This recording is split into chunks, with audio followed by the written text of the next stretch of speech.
All right, guys, so hey, day 3 of Nutrition Week. By now we've outlined, on day 1 we talked about what our philosophy is around nutrition, some of our non-negotiables.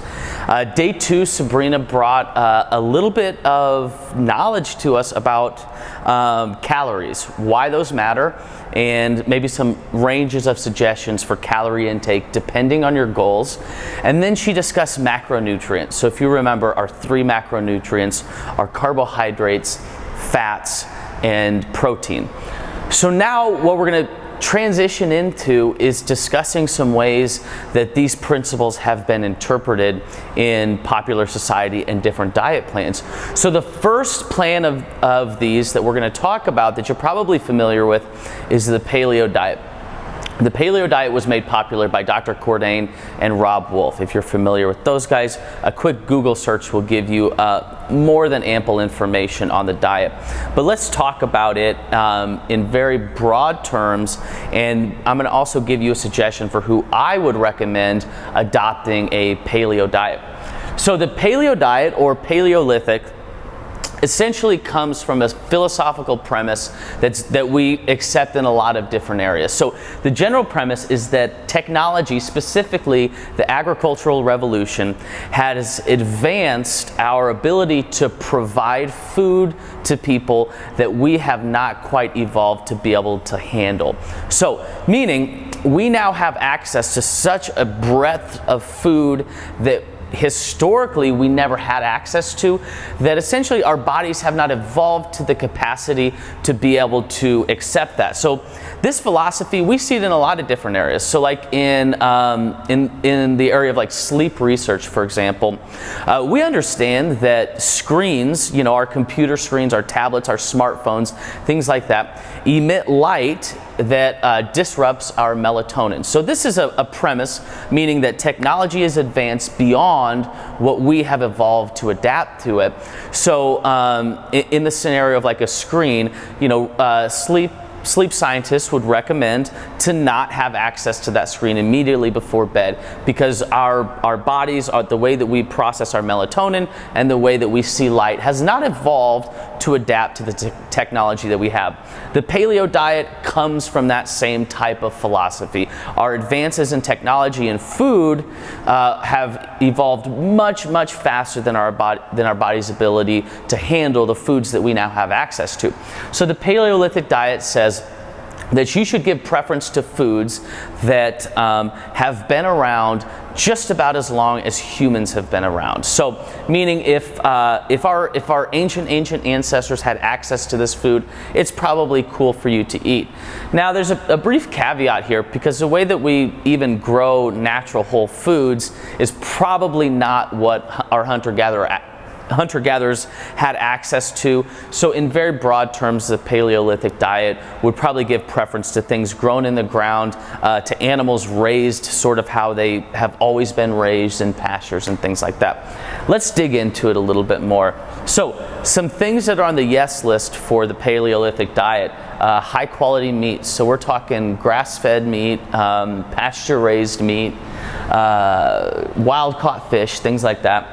Non-starchy vegetables and fruit, so we're thinking like broccoli, zucchini, things like that. And nuts, seeds, and good fat. So fats from like coconut oil, avocados, and things like that.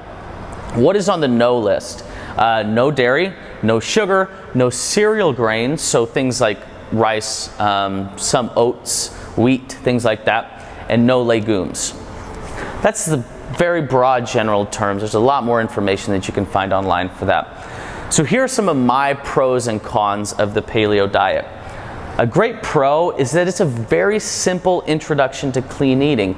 If you have no experience with eating and preparing your own food, this is an awesome template to try out. It's a great experiment to try out. Second pro, there have been anecdotal reports of anti-inflammatory responses from transferring over to a diet like this. So inflammation like in your joints and in your guts, people have reported recovering better after training sessions. Again, I do need to point out here that these are anecdotal reports, that there's not been a very conclusive peer-reviewed study on these benefits. So know that going into it. But also know that there is a strong breadth of these anecdotal reports, which I believe that we can't ignore that many reports. It gives preference to low sodium. Naturally, the more that you move away from processed foods, the less sodium that you're going to have access to. So if you have family history of heart disease and hypertension, things like that, this is a low sodium option. Next, there are very clear boundaries in the paleo diet. There's this yes-no list. So it's very easy to plan your grocery shopping. You can just simply go into a store, pick up an item, paleo, yes or no, yes goes in the cart, no it doesn't. Very clear boundaries. There's not a ton of guesswork in this. It's popular. So I'm not saying that you should do something because it's popular, but the paleo diet is within the popular lexicon of diets. So things like gluten-free, dairy-free, things like that, people understand that. I always joke, it would be tough to go into a restaurant and talk to the waiter and be like, I'm attempting to get 35% of my macronutrients in protein and 20% in fat. Do you have any options like that? So although that may be the more scientific approach to it, if you go into most restaurants and you can ask for a paleo option, your waiter's probably gonna have a strong idea of that, as are your family and friends. Cons. Honestly, without being a complete jerk, it's almost impossible to follow this 100%.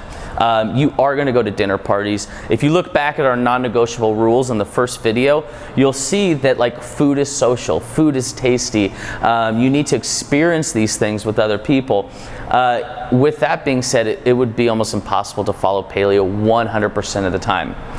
It is restrictive, so we don't generally care for things that are strongly restrictive. We support moderation, we support things that fit into your macronutrient profiles, absolutely.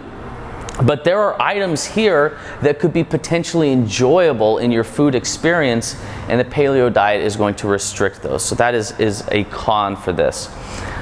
Another con, and an interesting thing with the paleo diet, is that it can be fairly broadly interpreted. If you've ever heard anybody give a just blanket criticism of paleo, chances are they're giving a blanket criticism of how people have interpreted paleo diet. So think about this. I could have a grass-fed sirloin steak for every single meal of the day, and I could eat a bunch of almond butter, and I could be technically paleo, but my caloric intake would be through the roof. I would not have a biodiverse diet. I would not be getting the full breadth of vitamins and minerals from within my diet. Dr. Cordain would suggest that that's an incorrect interpretation of paleo. So, but also knowing that there are all these items that are technically paleo. So you could be eating a very poor diet and still call yourself paleo. So understand that paleo in its best interpretation has a variety of vegetables and fruits, and you can really get all of your major macronutrients from the paleo diet, but still there is a broad interpretation of it. Additionally, if you give preference to your high quality meat options, that's going to be about 30 or 40% more costs for your wild-caught fish, your grass-fed beef, pasture-raised, things like that. So it could be costly. Another con is that some of the fun items that you can enjoy are not allowable in the paleo diet. So again, back to our non-negotiable principles, food should be fun and food should be tasty. So who do I recommend for the paleo diet? So remember, in our first video, we talked about, does your nutrition choice, do your dietary choices improve or diminish your relationship with food? That's the question that you need to ask yourself when choosing anything. So if you're okay with living in this 80-20 zone, so like 80% paleo, 20% like not paleo, enjoyable things, fall off the wagon here and there, and you're not going to beat yourself up over the 80-20, then this is a great option for you. If you get to this 20% zone and the wheels completely fall off and you fall off the wagon, you beat yourself up, you feel terrible about things, probably not a great option for you. If you have no prior experience with clean eating or preparing your own food, then I highly recommend the paleo diet for you. If you're going to go from like McDonald's and microwavable food, this is a great transition for you to very simply go to the grocery store and create this paleo shopping list of things and begin to learn how to prepare your food. And if you need to slap a label on it like paleo to experience success, then I'm all for that. Lastly, I recommend if your friends and family and significant others are on board with this, then it's also a great option for you. The last thing that you want to be is like the lone jerk that denies everything that people give to you in a social setting because you're paleo. So if your family and friends are on board with it, then I recommend it for you.